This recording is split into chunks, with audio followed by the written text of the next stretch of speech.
Hey, what's up? This is Sifu Cuddle, and this is going to be a quick video. I just want to show you two of the pole arms that are on LK Chen's website. Now, I've been lucky enough to have both in my possession, and I want to show you both of them so you can see how they look next to each other and a couple of the differences and similarities that they also have. Now, these are really long weapons, so it's not easy for me to sit here this close to the camera and show. I don't really have a lot of room, so I'll step back and show some things, especially once we start comparing the two. But this is a Han Dynasty Sha. Now, a Sha is not a spear, and it's not like a Guando or a long-handled broadsword like that. This is actually more of like a Jian blade at the end of a pole arm staff. And there are two types. There's the Bat Wing Sha, where you have this guard that's in the shape of the bat wing. And then there's also the classic Sha, which has a much larger cross guard. But I'll show you that once I can step back. It also has a much longer blade. But just to kind of show you what to expect with these things and how they kind of compare together, I just wanted to put this quick video together. Now, each one comes with the scabbard, and the blade you can see is a Jian style blade. You have the pattern weld steel look, and it's got some good flex to it. The tang actually goes all the way into the shaft up until about here. So the shaft is actually held, the blade is held in place by pressure of the shaft. It has a cut directly in between. It has a channel where you can slide in the tang, and then between the guard, pressing down on it, it compresses the channel of the shaft, and then the wrapping would be the traditional way of doing this. But also, I assembled mine, so I put glue in as they suggest, and that's one of the things that they do when they assemble it as well. And there's a couple of pins to hold the tang in place. So it's actually a very solid construction, but it also has that kind of traditional element to it.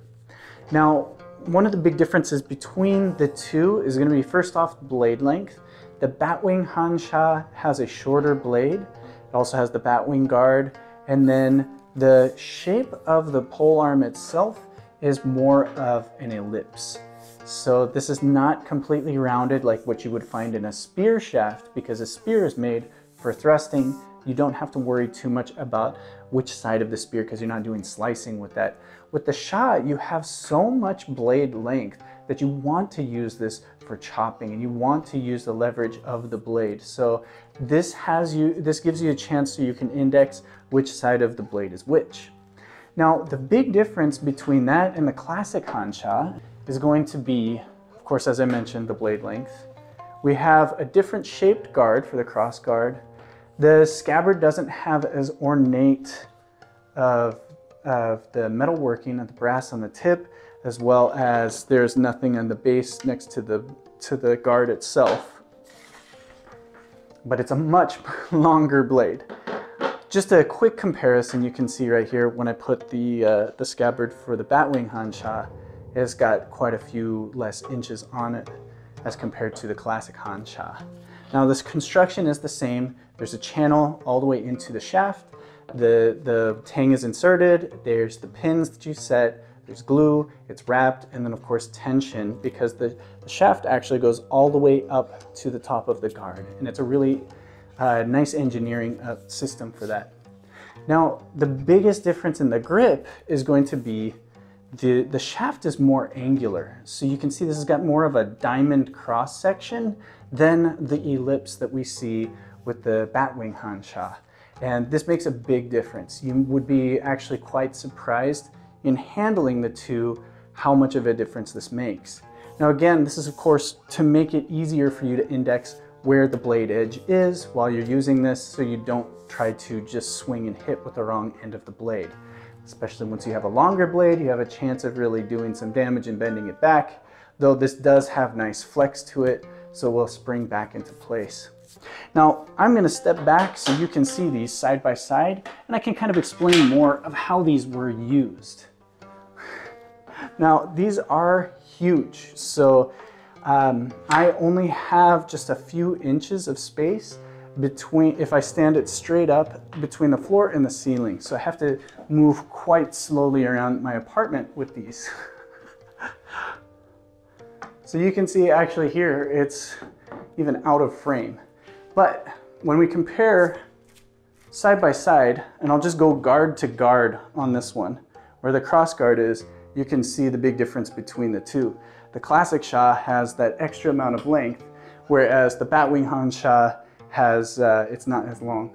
Now, the base caps are also going to be different. So the Bat Wing Sha has a little more design to the base cap, where the classic Sha is angular, just like the shaft of the spear, or the shaft of the weapon itself. Now, as I mentioned, these weapons they can be used for thrusting. That's obvious in the design. And you definitely have quite a bit of range that you can thrust. So you can sink this in quite deep to your target. But that would be something very similar to a spear. And this is where we have to see where the main difference is between the two weapons is the usage of the blade, but also it's revealed quite a bit in the shape of the pole. So if we had just a round pole, it would actually be much easier to slide and thrust. Now that's typical for spear fighting, even though you can still lock your hands and you can still use this to thrust here. But in classic Chinese spear work, there's a great maxim that they use, and that's front hand loop, backhand lock. So you have your backhand is controlling the spear and it's controlling the thrust. Your front hand is guiding it and aiming it. So the front hand actually can essentially have a light grip and let the spear slide. Now this isn't always every single technique, but when you have a spear and you have that reach, especially if it's a rounded shaft, you're going to find that it's much easier to do than, say, with this weapon. Now this weapon really encourages slicing. So you can have, if this is my opponent, of course I can thrust here, I can come upward to slice, I can chop downward, I can slice sideways, rotating my hand, and I know exactly where the position of the blade is. I can use all sorts of cuts low, cuts high, and thrusts there. Now, of course, with the base cap like this too, we can also use that to attack. We can hit, and having the wrap towards the top gives you a good opportunity to know where, when you're getting close to the cross guard. Because if you are going to use this at any point, if your hand is too high up here, you get too close, you're going to end up hitting yourself. So to still make sure that you get that reach, you can know once you touch the wrapping here. Now, rarely would we use the hand grabbing the wrapping because we want to use this weapon at its best leverage, and the best leverage is going to be further back. This may start feeling a little bit heavier as compared to holding it up here, which is extremely light, but you have no leverage and you may as well be holding a sword at that point. So really, to use this for its fullest potential, you want to make sure that it is at extension. We get that extra reach. Now, same idea when we're looking at the classic Sha, but again, we have that difference in the grip. So the grip itself tends to push more into right into the palm and into the knuckles. So it's a little bit slimmer of a profile on the cross section, and I find that to be extremely comfortable. However, you've got a lot of movement because of the flexibility of the long blade. You're going to have some extra wobble at the tip once you start swinging this around. It has nothing to do with how secure it is in the shaft. You can hear there's no rattling inside there. This is all because of the length of the blade. So that's one thing you have to keep in mind, especially if you're going to use this for cutting. This may encourage being a little bit closer up towards the wrapping or where the painting is here. But the same kinds of movements apply where we use this for a lot of cutting techniques. And then of course, when we thrust, we may not have the opportunity to go for the full extension here, but we can still get a lot of thrust, even just off of this position right here where we keep the hands locked. So still all of our spear techniques can be applied in this way, but we also have cutting, lifting, tapping, and then cutting backwards, cutting horizontal, cutting diagonal. And that's a really cool thing about these weapons. I will be showing more and I will show these weapons in action, but I did want to give you kind of a side-by-side comparison of these two so you can know which one suits your needs a little bit more if you're interested in getting one of these from LK Chen.